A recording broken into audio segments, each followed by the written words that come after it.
Hello friends, welcome to Malini's dhaba.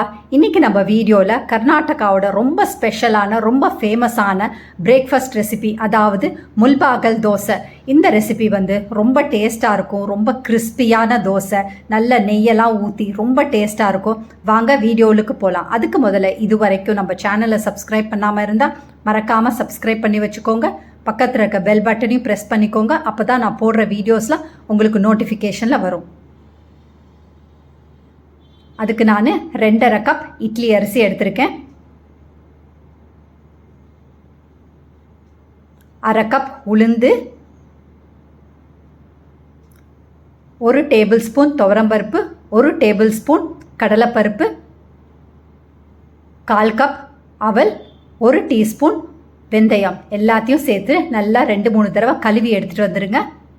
இப்போ பாருங்கள், கழுவியாச்சு. இதுக்கு தண்ணி ஊற்றி நல்லா ஒரு 4-5 மணி நேரம் நல்லா ஊற வச்சுக்கலாம். இப்போ பாருங்கள், 4-5 மணி நேரம் ஆயிடுச்சு. நல்லா தண்ணியெல்லாம் வடிச்சிட்டு நம்ம மிக்சி ஜாரில் சேர்த்துக்கலாம். 2 பேட்சாக சேர்த்து அரைச்சி வச்சுக்கலாம். நமக்கு கொஞ்சமாக அரிசி போட்டிருக்கனால இப்போ நம்ம மிக்சிலேயே அரைச்சிக்கலாம். இதே உங்களுக்கு தோசை நிறையா வேணும்னா நீங்கள் இதே 2 டபுள் த அமௌண்ட் நீங்கள் சேர்த்துக்கலாம். அரிசி 5 கப் அரிசி சேர்த்துக்கலாம். அப்போ நீங்கள் கிரைண்டரில் ஆட்டிக்கலாம். இப்போ இந்த ஃபஸ்ட் பேட்சை போட்டு கொஞ்சமாக தண்ணியை ஊற்றி நல்லா அரைச்சி எடுத்துகிட்டு வந்துடலாம். ரொம்ப நைஸாகவும் இல்லாமல் ரொம்ப திப்பியாகவும் இல்லாமல் இந்த மாதிரி அரைச்சி எடுத்துக்கோங்க. இதை நம்ம இப்போ ஒரு கண்டெய்னரில் போட்டுடலாம். இப்போ நம்ம அடுத்த பேட்சும் இதே மாதிரி அரைச்சி எடுத்துகிட்டு வந்துடலாம். இதை செகண்ட் பேட்சும் நம்ம அரைச்சி எடுத்துகிட்டு வந்தாச்சு. இதை நான் உப்பு போடாமல் தான் கலந்து எடுத்து வைக்க போகிறேன். ஏன்னா இதை ஒரு 3-4 நாள் நான் ஃப்ரிட்ஜில் வச்சு யூஸ் பண்ணிக்கலாம். அதுக்காக இப்போ நீங்கள் நாளைக்கே அதை யூஸ் பண்ணுறீங்கன்னா தான் நீங்கள் உப்பு போட்டு கலந்து எடுத்து வச்சுக்கோங்க. நல்லா கலந்து விட்டுருங்க. ஒரு 2-3 நிமிஷம் நல்லா கலந்து விட்டுருங்க.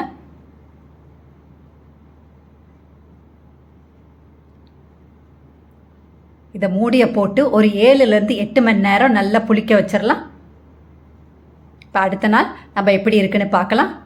இந்த தோசைக்கு ஒரு ஹைலைட்டான ஒரு சட்னி அரைச்சிக்கலாம். சின்ன மிக்சி ஜார் எடுத்து பெரிய வெங்காயம் 1 பொடியாக நறுக்கி சேர்த்துருக்கேன். 1/4 டீஸ்பூன் மஞ்சத்தூள், 1/4 டீஸ்பூன் சீரகம், கொஞ்சமாக கருவேப்பிலை, 10 பல் பூண்டை இடித்து வச்சுருக்கேன், 10 காஞ்ச மிளகாய், 1/2 டீஸ்பூன் உப்பு எல்லாத்தையும் சேர்த்து இந்த அளவுக்கு அரைச்சி எடுத்துக்கோங்க.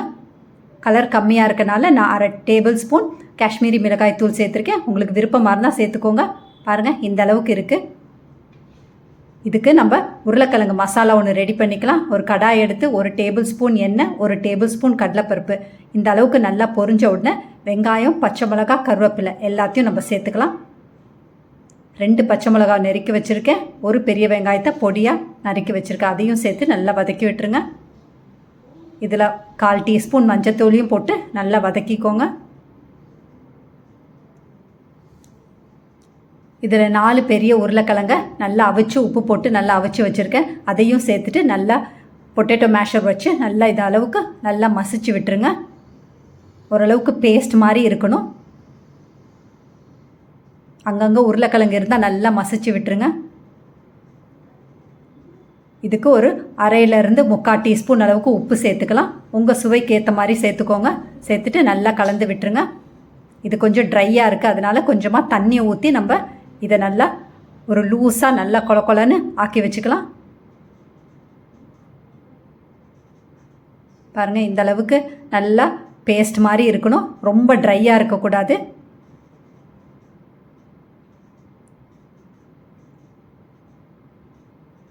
இந்த அளவுக்கு ஆனோன்னா கொஞ்சமாக கொத்தமல்லி தூவிக்கலாம். கொத்தமல்லி தூவி மறுபடியும் நல்லா பரட்டி விட்டுட்டு நம்ம அடுப்பு ஆஃப் பண்ணிடலாம். இப்போ நமக்கு சட்னியும் ரெடி, அதே மாதிரி மசாலாவும் இப்போ ரெடி ஆகிடுச்சு. நம்ம தோசை ஊற்ற ஆரம்பிச்சிடலாம். இப்போ தோசை பேட்டரை பார்த்துடலாம். பாருங்கள், நம்ம நாள் ஆட்டின மாவு எப்படி இருக்குன்னு ரொம்ப சாஃப்டாக இருக்குது, ரொம்ப ஃப்ளஃபியாக இருக்குது. பாருங்கள், உள்ளெல்லாம் ஏர் பபிள்ஸ்லாம் நல்லா ஃபார்ம் ஆகிருக்கு. இப்போ உங்களுக்கு வேணுங்கிற அளவுக்கு நான் மாவு எடுத்துக்கிறேன். அதில் கொஞ்சமாக உப்பு சேர்த்துட்டு இப்போ நல்லா கலந்து விட்டுலாம். இதில் கொஞ்சமாக தண்ணி சேர்த்துக்கலாம். ரொம்ப தண்ணியாகவும் இருக்காமல் பார்த்துக்கோங்க.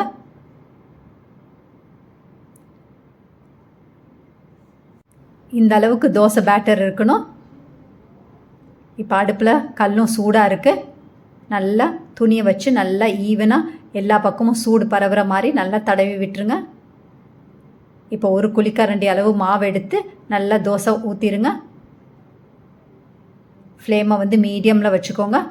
பாருங்கள் எவ்வளோ ஈஸியாக தோசை ஊற்ற வருதுன்னு. இந்த தோசைக்கு வந்து ஹைலைட்டே நெய்யும் கார சட்னி. இந்த தோசை பேட்டர் எந்த அளவுக்கு நம்ம அரைக்கிறோம், என்ன ப்ரொப்போர்ஷன் போடுறோம் தான். அதனால் கணக்கு பார்க்காம தாராளமாக நெய் ஊற்றுங்க. நான் 2 டேபிள் ஸ்பூன் அளவுக்கு நெய் சேர்த்துருக்கேன். இப்போ நம்ம அந்த கார சட்னியை நம்ம சேர்த்துக்கலாம். இதுவும் ஒரு 1.5 டேபிள் ஸ்பூன்லேருந்து 2 டேபிள் ஸ்பூன் வரைக்கும் சேர்த்துட்டு நல்லா தடவி விட்டுருங்க. எல்லா பக்கமும் இந்த சட்னி படுற மாதிரி தடவி விட்டுருங்க. இந்த நெய்யில் வந்து இந்த கார சட்னி பட்டு நல்லா வெந்து வரும்போது ரொம்ப டேஸ்ட்டாக இருக்கும். இப்போ நம்ம மசாலாவையும் சேர்த்துக்கலாம்.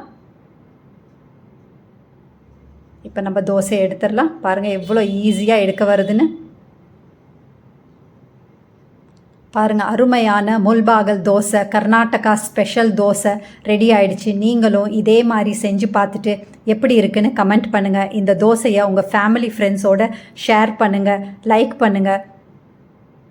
பாருங்கள் அருமையான கர்நாடகா ஸ்பெஷல் தோசை ரெடி ஆயிடுச்சு. பார்க்கவே ரொம்ப கலர்ஃபுல்லாக இருக்குது. டேஸ்ட்டும் அதே மாதிரி ரொம்ப நல்லாயிருக்கும். ஒரே ஒரு தடவை இந்த ரெசிப்பியை செஞ்சு பாருங்கள். அதுக்கு பிறகு அடிக்கடி இந்த ரெசிப்பியை நீங்கள் செய்ய ஆரம்பிச்சிருங்க. குழந்தைங்க கூட ரொம்ப விரும்பி சாப்பிடுவாங்க.